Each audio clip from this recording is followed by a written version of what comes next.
Mutual ఫండ్లో 15-15-15 rule గురించి మీకు తెలుసా? ఇదేంటో సింపుల్గా చూద్దాం.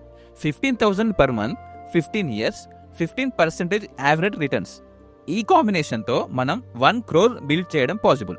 ఫర్ ఎగ్జాంపుల్, నేను 15,000 పర్ మంత్ 15 ఇయర్స్ ఒక మ్యూచువల్ ఫండ్లో ఇన్వెస్ట్ చేస్తే ఆ ఫండ్ నాకు యావరేజ్గా 15% రిటర్న్స్ ఇచ్చింది.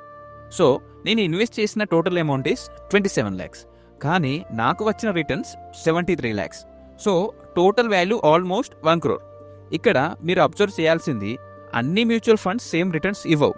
కొన్ని ఎక్కువ రిటర్న్స్ ఇస్తాయి, కొన్ని తక్కువగా ఇస్తాయి. ఫర్ ఎగ్జాంపుల్, లాస్ట్ 5 ఇయర్స్లో ఎస్బీఐ పిఎస్యు ఫండ్ 33% రిటర్న్స్ ఇస్తే Motilal Oswal mid cap fund 31% returns ఇచ్చింది.